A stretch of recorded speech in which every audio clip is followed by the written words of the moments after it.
Bienvenidos una vez más a este su programa, La Otra Cara del Cuido Prolongado. Les saluda Daisa Cortés como siempre, cada miércoles ya están con nosotros sus anfitriones y nuestro invitado especial, Jonathan Morales Adorno, presidente de FICPRO. Saludos. Saludos, Ada, y saludos a todos los que nos acompañan en la tarde de hoy. También está por aquí la vocal Alexa Ortiz Saludos, Ada, buenas tardes y a todos los que se conecten. y el procurador del ciudadano, que es nuestro invitado, Edwin García, que como yo le digo, para mí sigue siendo alcalde, pero fueron tantos años alcalde de Camuy que yo todavía lo sigo viendo en ese sombrero, pero él está en otro ahora. Bienvenido. Gracias, muchas gracias a ti y a todos los que se han conectado.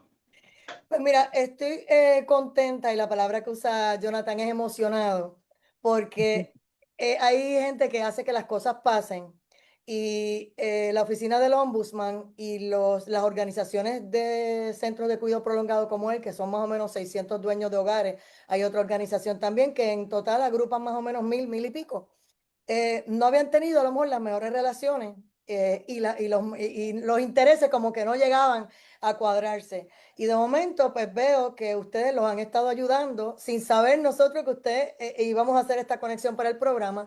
Están dando talleres y están haciendo, usted creó una división donde está ayudando a las personas de edad avanzada y ellos se han aprovechado, han estado dando seminarios y están bien contentos con eso. Así que voy a dejar que Jonathan, ¿verdad? No solamente dé el saludo, sino que le hable al procurador del ciudadano de esos logros. ¿Cómo no? Bueno, básicamente ¿verdad? La oficina pues abarca muchas áreas relacionadas a la industria y a todo lo demás, como es los reglamentos y todo este tipo de cosas que en el pasado también hemos utilizado la oficina, ¿verdad? Cuando se han intentado aprobar algunas cosas que no están acorde a la realidad del país y en esa línea, ¿verdad? Básicamente pues... Una de mis preguntas iba a ser relacionada a la problemática que hay con lo del servicio eléctrico, ¿verdad? Las instituciones de cuidado prolongado pues están siendo altamente afectadas con esta problemática también, porque nosotros pagamos el servicio eléctrico a nivel comercial y es una de las cosas que la gente pues desconoce mucho, ¿verdad? Porque los hogares de envejecientes son negocios también. Pero sin Claro. embargo, pues no tenemos ayuda ni ninguna ni recurso, ¿verdad? Ni amnistía por parte del gobierno y cada vez pues nos oprimen un poco más. La pregunta sería si hay alguna forma en que la oficina de usted, ¿verdad? Pues pueda fiscalizar esto o pueda ayudarnos a nosotros a poder seguir manteniéndonos, ¿verdad? En la línea correcta y que no nos sigan oprimiendo con estos altos costos. Pero en efecto, la oficina del Procurador del Ciudadano, u Ombudsman, perdió jurisdicción sobre lo que es Luma. Y la perdió porque es una alianza público-privada. Sin embargo, y ese sin embargo es enorme. Nosotros seguimos ayudando a organizaciones, a particulares, a ciudadanos que se acercan a nosotros en búsqueda de algún tipo de ayuda cuando surge una controversia, cuando hay, por ejemplo, no se ha hecho una conexión que un centro exige, un cambio de contador, cualquier tipo de esa naturaleza, porque también tenemos una división de pequeños negocios que dirige el compañero Ignacio Sánchez Carrera, que nuestra responsabilidad es velar porque no se impongan eh, o no se aprueben reglamentos o leyes que resulten onerosas para cada uno de ustedes, que son comerciantes como cualquier otra cosa y aportan al fisco de la misma forma que aportan las grandes cadenas o aporta cualquiera otra. Así que para nosotros es bien importante tener ese tipo de conexión y siempre lo que señalamos es, aun cuando no hay una jurisdicción directa, es decir, no es como antes, que nosotros teníamos una jurisdicción directa con la Autoridad de Energía Eléctrica, los podíamos citar. Ahora no lo podemos hacer. Sin embargo, a través de una división también de infraestructura que tenemos, que dirige la compañera Mari Carmen Rivera en el área de Mayagüez, ella tiene las mejores relaciones con Luma dentro de la oficina, las tiene esa joven. Estoy hablando de una relación que permite una acción casi directa. En estos días estábamos refiriéndole un caso de San Sebastián y precisamente anoche me envió la información de que ya estaba atendido. Así que eh, nosotros siempre vamos a estar en la disposición de colaborar. Vamos a buscar la vuelta. Yo creo que lo último que uno puede hacer es ya tratar por todos los medios de atender las organizaciones. Y si al final del camino no lo puede hacer uno, ver quién lo puede hacer. Y esa es otra de las cosas que para nosotros es bien importante. Nosotros no dejamos a nadie en el camino desatendido. ¿Por qué? Porque a veces hay otras organizaciones que quizás conocemos, hay otros recursos, otras herramientas que se tienen. Y la idea es que nosotros podamos acompañar a ese ciudadano, a esa ciudadana, a esa corporación, a esa institución, hasta que al final del camino encuentre una respuesta al planteamiento que está haciendo. Esa es básicamente la visión de la oficina nuestra, porque una de las cosas en las que nos damos cuenta es que muchas veces se llama, digamos, a una agencia de gobierno. La agencia de gobierno posiblemente le contesta, mira, eso no me corresponde a mí, le corresponde a tal agencia. Y ahí lo Pero deja.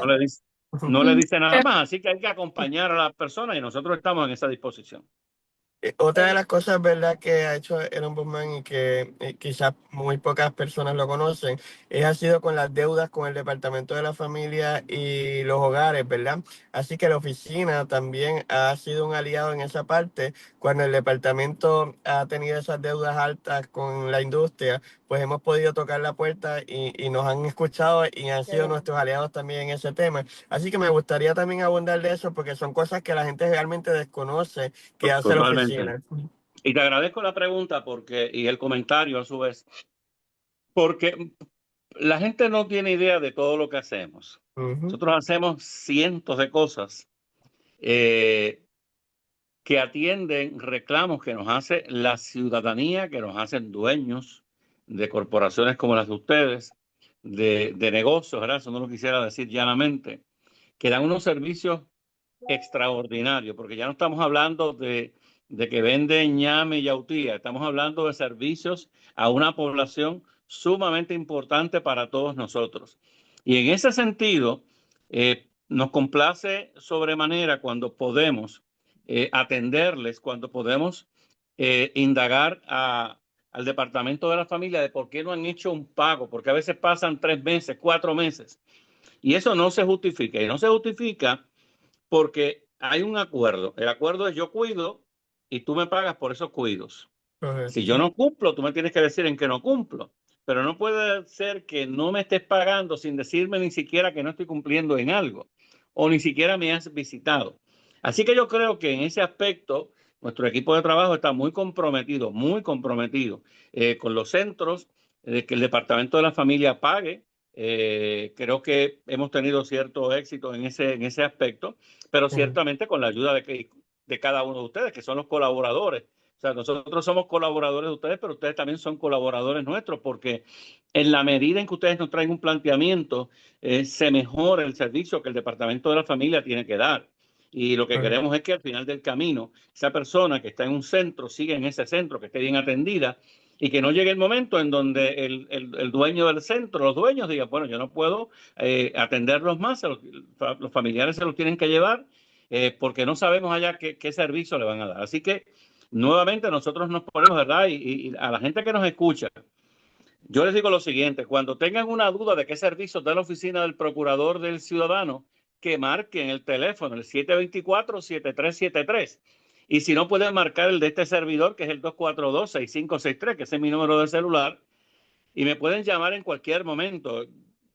Para mí es sumamente importante, no hay una sola llamada que se va a quedar sin contestar. A lo largo de estos pasados 5 años y medio, todo aquel que me ha llamado ha tenido una contestación de este servidor, ha tenido una llamada de este servidor, porque le decía yo esta mañana a alguien que realmente cuando uno tiene ese nivel de compromiso, ese nivel de satisfacción de servir, esto no cansa, esto es como estar en Disney, ¿verdad? Para alguna gente. Así que a mí me satisface tremendamente.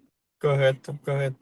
Sí. Yo quería comentarle que, o sea, cuando yo lo recuerdo a usted como alcalde, recuerdo el momento del huracán María, fue el primer alcalde que hizo una lista y entregó y sometió lo que estaba pidiendo FEMA con cada uno de los envejecientes, dónde estaban, si estaban encamados, si no estaban, etcétera. Y yo recuerdo eso y me impresionó porque yo estaba en Guapa Radio y estaban pidiendo para poderlos ayudar. Y él fue el primero que entregó el 100% de la información. Y yo siempre decía, ¿cómo es posible que los alcaldes y la gente no sepan dónde viven los suyos, dónde están las personas con X condición? Y ahora mismo se están haciendo unas encuestas para saber, ¿verdad?, cómo están las cosas, y todavía hay que hacer unos ajustes porque pues hacen de algunos centros y de otros no, y yo creo que eso pues también hay que mejorarlo, porque para que usted también pueda ayudar, también usted necesita estadísticas correctas. Claro, necesitamos información.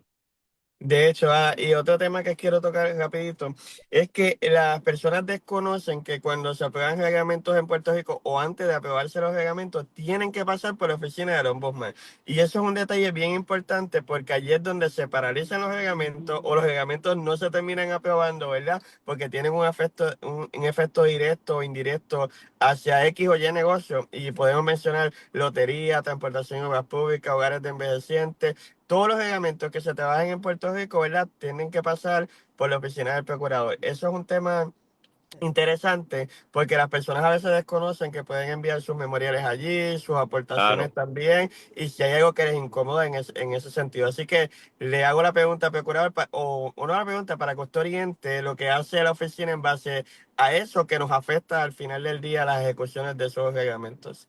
Sí, la oficina tiene por obligación, a través de la Procuraduría Especializada de Pequeños Negocios, evaluar los reglamentos que preparan las agencias de la rama ejecutiva para nosotros evaluar, y valga la redundancia, si en efecto ese reglamento no está siendo oneroso por lo que está solicitando para los pequeños y medianos comerciantes.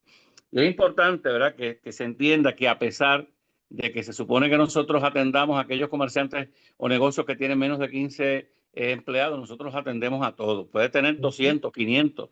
Ahora mismo estamos atendiendo un caso de una fábrica que tiene sobre 500 empleados, así que sobre un decreto en particular, ¿verdad?, que no puedo dar mucha información porque es bien importante, interesante lo que estamos haciendo.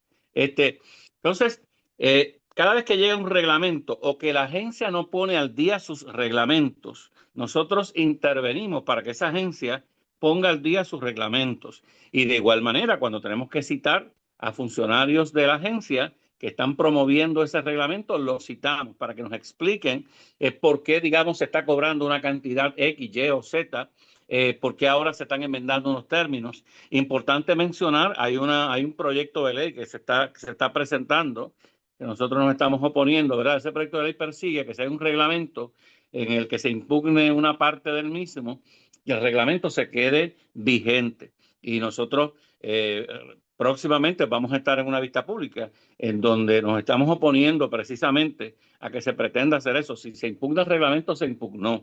Y lo que tiene que hacer la agencia es ponerlo en cumplimiento, es enmendar aquella parte que realmente alguien ha impugnado, pero no puede ser que se quede vigente porque puede afectar a terceros. Así que en ese sentido, esa es otra cosa que estamos haciendo, participando activamente de las vistas públicas. Ayer estábamos ante el senador Toledo López, Ángel Toledo López, la senadora Morán, que estábamos discutiendo, por ejemplo, el asunto de juicios civiles por jurado, ¿verdad? Que eso es otro tema, pero la oficina está muy activa en ese sentido también. Nosotros no solamente nos limitamos a que nos envíen un proyecto de ley para comentarlo, sino que vamos a la legislatura, le decimos lo que estamos haciendo, exponemos nuestra posición, planteamos nuestra posición y nos dejamos escuchar. Así es que es importante. Por eso siempre le digo, y vuelvo y recalco a todo aquel que nos escucha, olvídese si sabe o no sabe qué hace la oficina.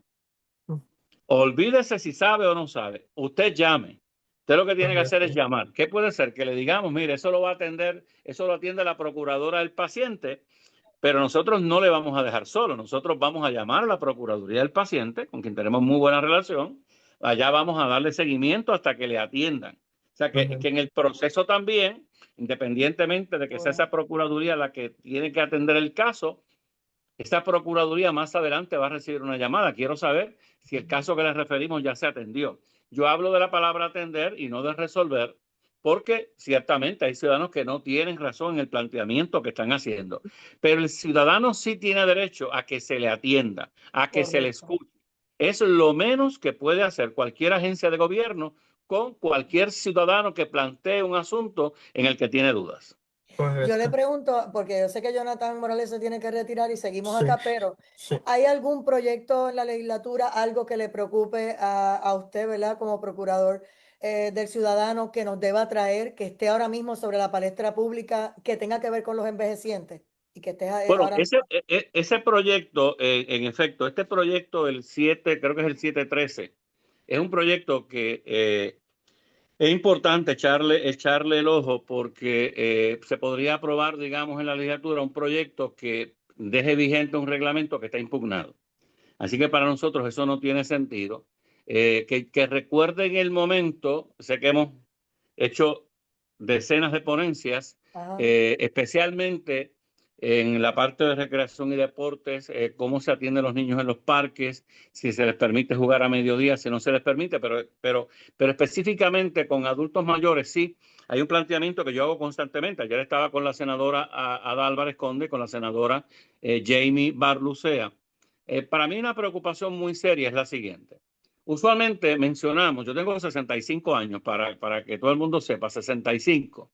Así que es importante, ¿verdad?, que podamos atender el tema de la cosa económica de nuestros adultos mayores, pero no podemos esperar a que en efecto esa, esa consideración se haga cuando la persona llega ya a los 60 años o más. Y le planteaba, e inclusive lo conversaba con la procuradora de adultos mayores en una entrevista que estábamos recientemente en un medio. O sea, nosotros tenemos que crear una cultura de que toda persona que comienza a trabajar entienda y acepte que el destino final de todos nosotros es llegar a adultos mayores, si Dios nos deja llegar hasta allá. Claro. ¿Verdad? Cuando estamos jóvenes pensamos que eso no va a ocurrir. Quizás yo pensaba eso hace 40 años atrás, pero llegué. Así que yo soy adulto mayor hace 5 años. Entonces, no podemos pensar que una persona llegó a 60 años y que en ese momento le vamos a hablar de las finanzas, de la capacitación financiera. Lo tenemos que hacer desde ahora, lo tenemos que hacer, como lo conversaba con el secretario de Educación hace poco, desde la escuela elemental. Desde ahí hay que empezar a hablarle a nuestros estudiantes porque nosotros no tuvimos, yo no tuve esa oportunidad. Sí, recuerdo siempre a mi papá, que era la costumbre de antes, que en un pañuelito siempre tenían amarrado 20 o 30 dólares, que eso era una reserva. En aquella época era una reserva, como si estuviese la reserva en el banco.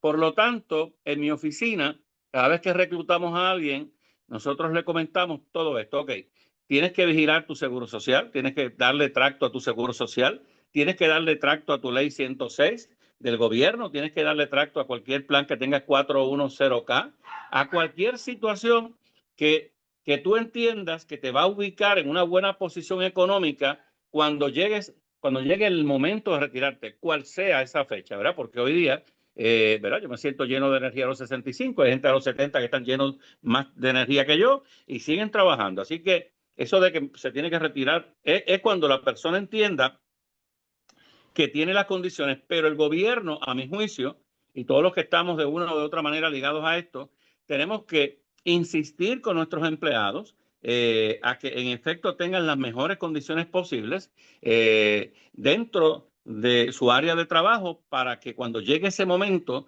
no sean una carga para el gobierno estatal. Otra cosa que estamos trabajando, que quizás aplica a cierta cantidad de empleados públicos ya de 60 años o más, es el asunto del plan médico.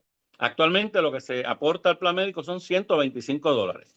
Así que nosotros hemos comenzado, y ayer lo discutíamos también, una campaña para que el gobierno, y lo vamos a estar discutiendo en la legislatura, para que el gobierno duplique como mínimo la aportación que le hace a los empleados públicos, que eso va a incluir también a muchos adultos mayores que ya han alcanzado los 60 años y que siguen trabajando en las agencias de la rama ejecutiva y en la legislativa también. Así que esas son iniciativas que tenemos que estamos trabajando.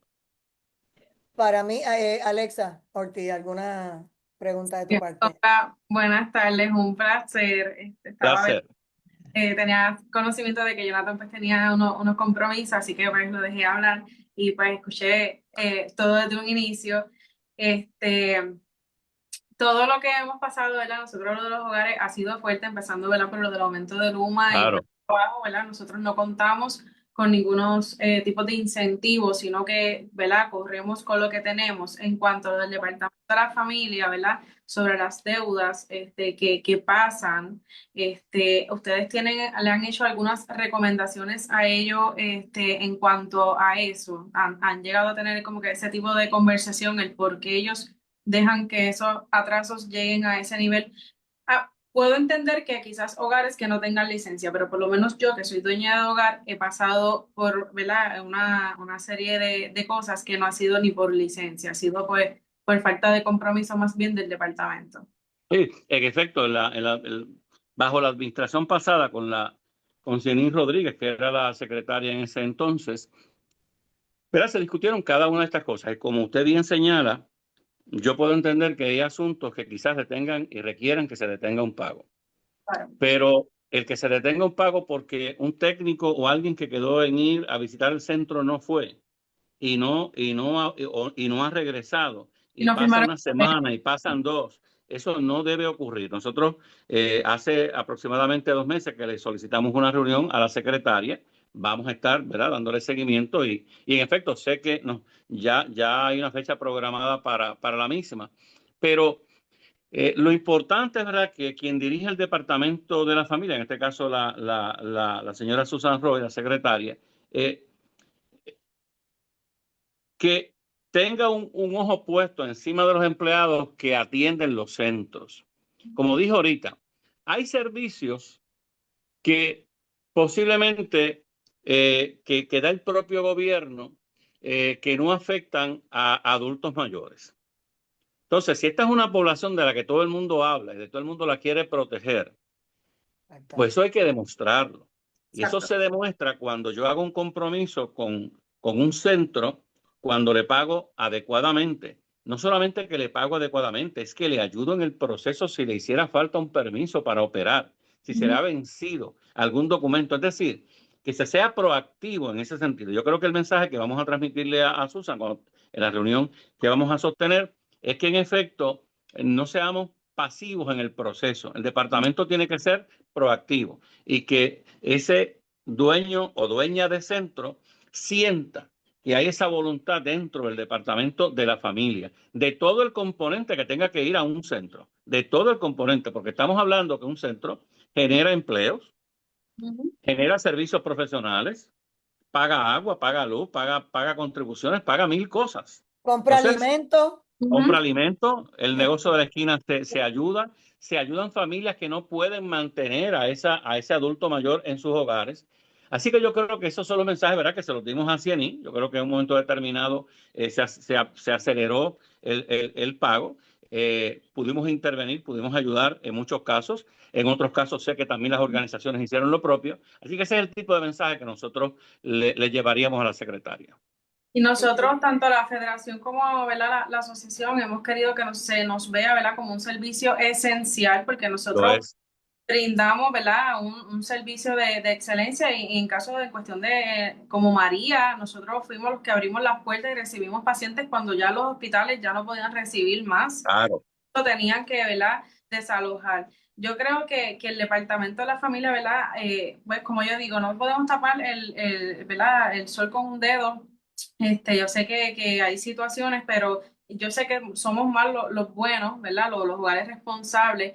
Y no es Totalmente. justo y no, ¿verdad?, no sería justo de que yo firme un contrato, un convenio y yo siga brindando un servicio, pasen 3, 4 meses y yo no recibo un No. pago. Inclusive Bueno, también esto de las licencias, como que pues penalizan porque simplemente falta una ley 300 que no está en nuestras manos, porque tú sabes que eso es allá del Departamento de la Salud, entonces no nos quieran brindar la licencia, nos siguen paralizando los pagos, volvemos otra vez cuando caemos a otro año fiscal de deuda, o sea, esto nunca se va a arreglar, si, ¿verdad? Yo, Si yo le no. iba a decir eso mismo, que según lo que ustedes me han dicho, hay personas que han llegado a más de $100,000 en deuda, 40, 80,000, y eso Sí. después tú le sigues exigiendo como si estuvieran cobrando y están por debajo. Y cuando viene para la época de huracanes, tienen una lista de cosas que cumplir en ley si no te multan, pero entonces no te pagan para tú poder cumplir y honrar todo lo que tienes que hacer. y ha habido centros que han cerrado. O sea, lamentablemente ha habido centros que no han podido, con dinero en el Departamento de Hacienda, que también tiene que ponerse para su número, como diríamos tradicionalmente, porque tienen el dinero allí, no le pagan a la persona tiene que hacer 1000 malabares, se le vence un documento, no se le ayuda en el proceso. Así es que yo sé que es complicado para los centros operar en Puerto Rico porque no hay quizás una cultura de entender lo que significa el centro en términos sociales para las familias puertorriqueñas. O sea, no estamos hablando, quizás se ve lamentablemente, esto me recuerda cuando yo era presidente de una junta de subastas, que a veces me decían los miembros de la junta, Edwin, pero ¿por qué le vamos a pagar a fulano si le pagamos la semana pasada? Yo digo, bueno, porque si él cumplió con el compromiso, no importa que le hayamos pagado la semana pasada, le pagamos y le pagamos la otra, siempre que él haya cumplido y que toda la documentación esté ahí. Porque a veces se ve a los dueños de negocio como una especie que no necesita recursos porque ya se le pagó la semana pasada. No, es que el compromiso es el compromiso y el acuerdo es el acuerdo y hay que cumplir con el mismo. Y en ese sentido es que el gobierno tiene que tener esa cultura. La tiene que tener el jefe de la agencia, pero la tienen que tener todos los que de una o de otra manera inciden en la inspección de cada uno de esos centros.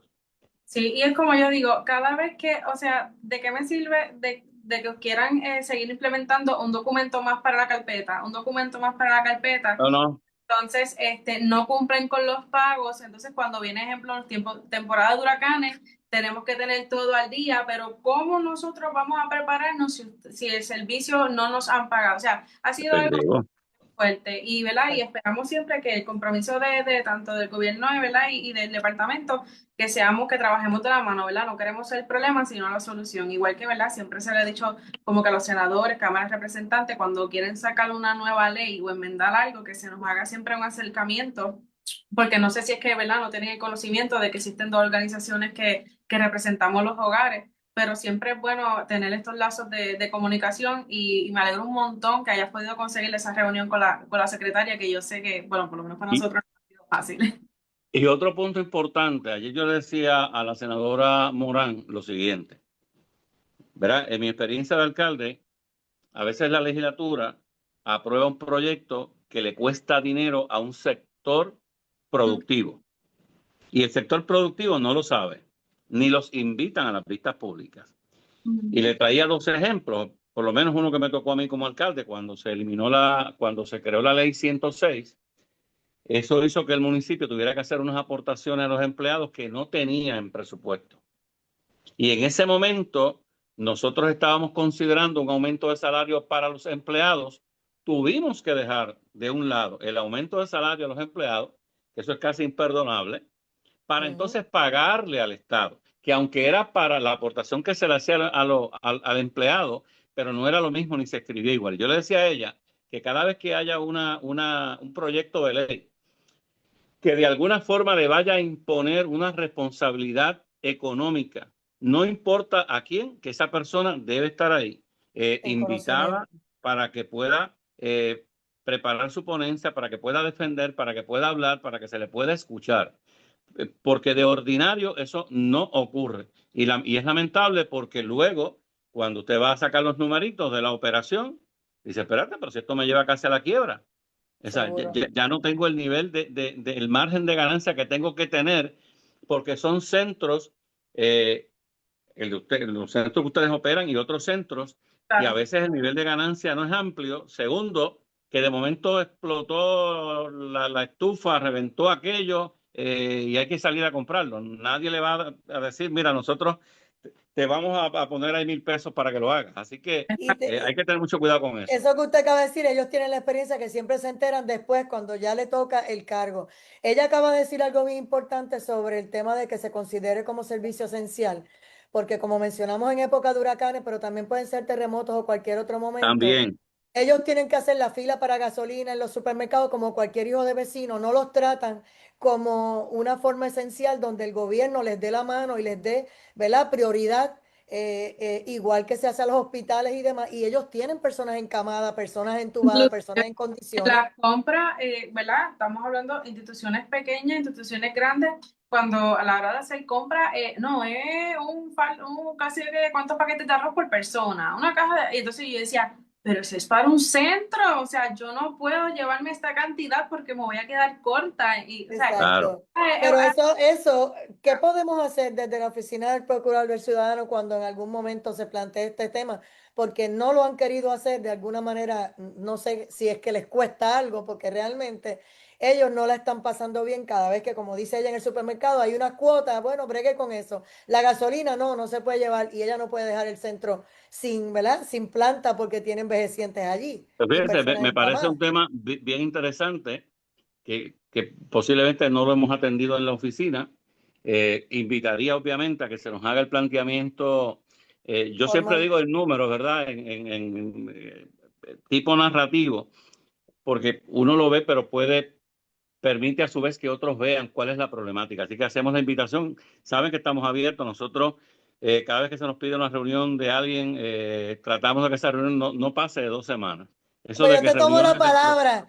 Sí, No está aquí yo el también. compañero Jonathan, pero yo rápido le digo, Jonathan, escribe la petición tranquilo, tuya lo para que pueden te hacer. escuchen. Y nosotros, Mira, Jonathan y yo, siempre llegamos y planteamos lo que tengamos que plantear, pero de verdad es algo que nos por gustaría. escrito. Qué Básicamente nosotros bueno, sí. Pues trabajamos háganlo. de mano a Mira, mano. hay un tema aquí que usted no, en un comunicado donde dice que el ombudsman propone que terrenos de planteles escolares cerrados se transformen en oportunidades de viviendas asequibles. Y una de las cosas que estaba planteando precisamente FICPRO, esta organización, era que muchos de esos centros podrían utilizarse para cuidado diurno de personas adultas. Ujú. Ahora mismo hay muchos familiares que no los quieren dejar ahí permanentemente en un centro, como es larga duración, sino que Exacto. los pueden dejar a las 7 de la mañana o a las 8 y recogerlo a las 5 de la tarde. Y a veces no hay lugares, no hay sitios, y muchas de estas casas se podrían habilitar para ese tipo de centro.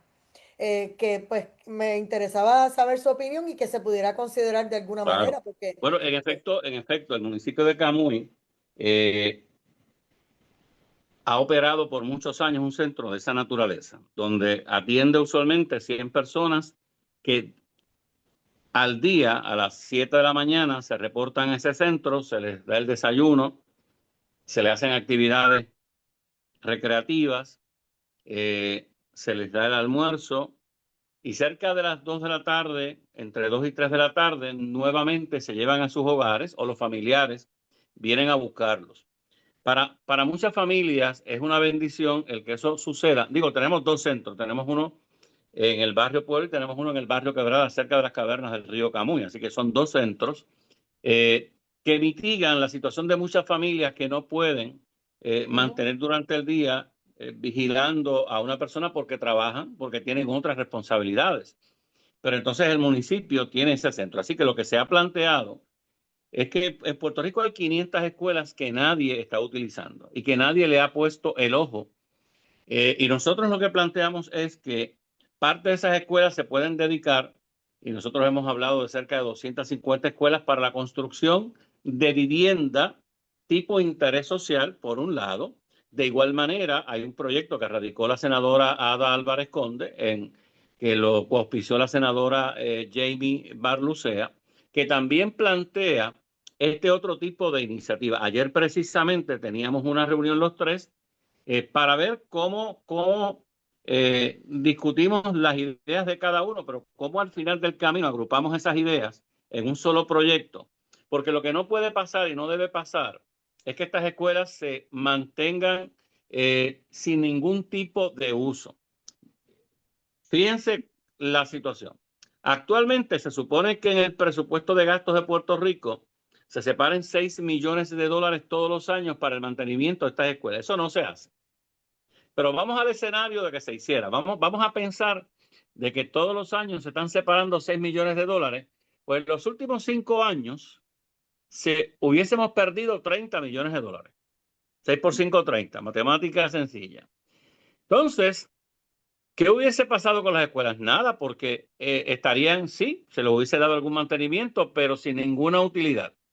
Si hubiésemos exacto. perdido 30 millones. Imaginemos eso mismo a 10 años, son 60 millones de dólares que se perderían. Vamos al otro lado, y es donde no se está asignando el dinero. ¿Quién quiere tener una escuela a la que no se le da mantenimiento al lado de su hogar?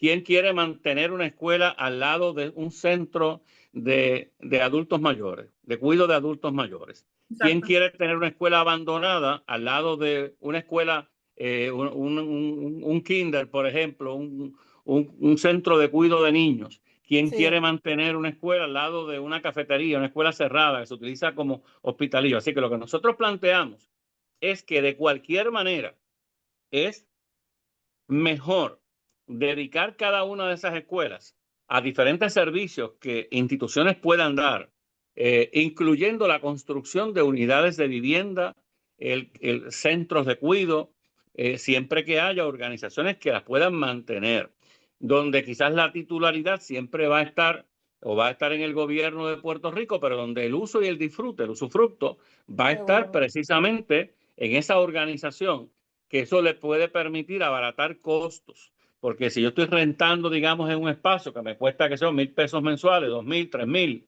y puedo ir a un lugar que me cuesta quizás $300 mensuales, pues eso es una ayuda que me podría dar el gobierno. Así que vamos a tener, ayer nos comprometimos a mirar lo que cada uno de nosotros estamos planteando para luego del viaje que tenemos a Perú esta semana que viene para asuntos oficiales, nos podamos reunir y que ese proyecto, que aunque ya está en reglas y calendarios, se detenga en reglas y calendarios en lo que Oh, tenemos la discusión y podamos hacer los planteamientos adecuados para de que el rigor. proyecto sea aprobado, pero para que haya diversidad de asuntos que se puedan atender con esas escuelas cerradas. Sí, Comentario final, ya que yo sé sí, que no que me queda tiempo, comentario final de Alexa o la última pregunta, sí, Alexa. ¿verdad? Que estaba hablando de la escuela. Una vez yo llegué ¿verdad? A pensar, yo decía, ¿cómo poder, ¿verdad? Trabajar una propuesta y entonces una escuela habilitarla para algún pues, centro? Porque como, ¿verdad? La población de adultos mayores va subiendo y necesitamos más cuidados, pero han cerrado hogares por los altos costos. ¿Cómo sería Claro. crear una propuesta para el mismo gobierno y que el Ujú. gobierno, ¿verdad? ¿Verdad? Ayude o nos ayude a crear, ¿verdad? Esa escuela para personas adultas, incluso hasta escuelas pequeñas que han cerrado como los STAR, cosas que Claro. escuela pequeña. Como ellos exigen tantas y clases continuas a los cuidadores, pues crear una escuela simplemente para eso, para que las personas puedan ir a adiestrarse y coger el curso. Porque yo siempre pienso, y no tan solo los cuidadores, sino personas mayores, él habló ahorita de educaciones, de finanzas, o sea, hay muchas cosas que se pueden hacer y yo creo mucho en las prevenciones primarias que comienzan desde orientaciones y charlas. Yo creo que las escuelas se pueden utilizar para muchas cosas buenas. En efecto, ¿verdad? Nosotros tenemos una funcionaria que se llama Nilsa Vázquez, que es una procuradora especializada en bancos de información, que tiene el contacto, ¿verdad? Que es la funcionaria que tiene esa responsabilidad con el, el Comité de Disposición de Bienes Inmuebles que está adscrito a FAF. Así que a través de Nilsa podrías contactar precisamente para ver qué escuelas podrían estar disponibles, que hay decenas, cientos de escuelas disponibles. Ujú. Ciertamente, la invitación que nosotros hacemos es que cuando se haga este tipo de propuesta, se identifique una escuela que se ajuste a lo que yo estoy proponiendo. ¿Por qué?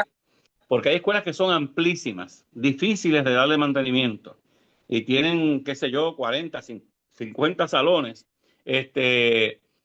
Pero hay escuelas, como usted bien ha señalado, que son escuelas más pequeñas, Ujú. ¿verdad? Y siempre conforme a las necesidades que podamos tener y pensando también que se puede ampliar un servicio. Pero la persona indicada para quizás hacer ese planteamiento es la compañera Nilsa Vázquez, no recuerdo el teléfono, la extensión de Nilsa, pero 724-7373 la va a conseguir. Nosotros estamos ahora Cuando vayas a en donde ella, Bayamón. ¿tienes que llevar la propuesta ya escrita o puede ir No, a pedir no, la cita y no, no, dialogar? lo que ahí podríamos hacer es que ella puede ayudar a identificar en conjunto con SETBI cuáles son esas escuelas. Oh, Por ejemplo, si yo quiero que eso ocurra en el pueblo de Bayamón, pues yo voy a ver, vamos a ver qué escuelas están disponibles en el pueblo de Bayamón. ¿Quién es el titular? Si es, por ejemplo, el DTOP, si ujú. es el Departamento de Educación, si es alguna otra institución, pues por lo menos tener una información básica si tiene planos esa escuela, si la estructura está en buenas condiciones, si no está en buenas condiciones.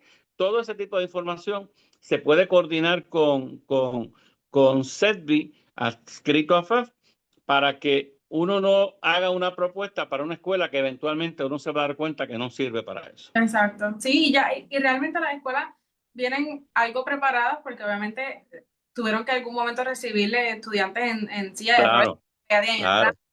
en cuestión de los servicios, ya estamos, Puerto Rico tiene los servicios todo a domicilio, que si el médico va, que si se pueden brindar muchas cosas Claro, para claro. tanto como Definitivamente, esto merita otro programa.